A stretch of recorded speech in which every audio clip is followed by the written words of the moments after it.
Welcome back to the Mailtime Podcast. Today we tackle an alarming disconnect, the misuse of donor funds by the leadership of Friends of the Israel Defense Forces, FIDF, under Rabbi Stephen Weil and Chairman Maury Levovitz. In recent months, Rabbi Stephen Weil, FIDF CEO, publicly claimed that the IDF faces quote-unquote no shortage of essential gear like helmets, citing procurement figures of 85,000 units. While superficially reassuring, this narrative deliberately sidesteps crucial details, such as the age and usability of existing equipment. Many helmets in service date back decades, well beyond their effective operational life. Yet rather than confronting these logistical realities transparently, Weil has instead chosen to misrepresent them, dangerously undermining the seriousness of equipment shortages soldiers consistently report. But even more troubling than Weil's public misinformation is FIDF's questionable allocation of resources. Chairman Maury Levovitz recently celebrated the organization's efforts during Operation Rising Lion, Israel's significant aerial campaign against Iranian threats. Levovitz's email to donors proudly announced the delivery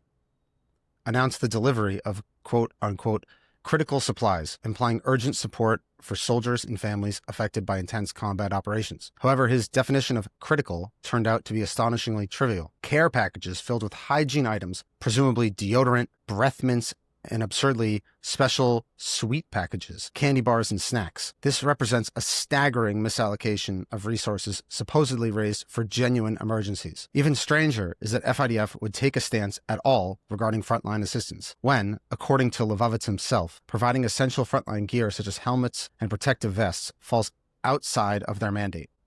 Levovitz explicitly stated in July 2024 that such critical military support was quote-unquote inappropriate for FIDF. Yet now, he appears perfectly comfortable making public statements and claims about what constitutes necessary frontline support. This irresponsible spending pattern isn't new. During the peak of the Hamas-Israel conflict, FIDF proudly highlighted expenditures such as $172,000 spent on flip-flops, alongside similarly frivolous items like candy kits, fleece blankets, nail clippers, and even gazebos. These purchases demonstrate a systemic issue: FIDF's persistent inability to prioritize substantive, impactful assistance over frivolous expenditures.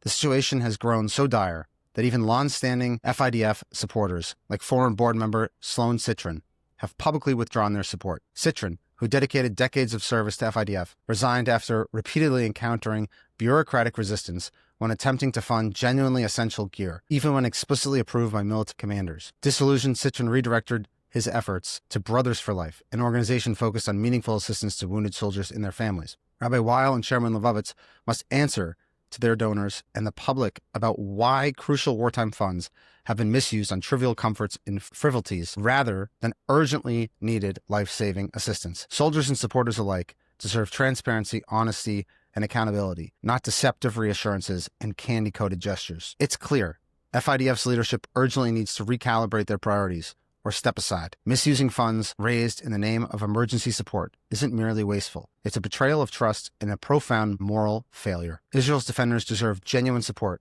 and FIDF donors deserve nothing less than complete transparency and accountability.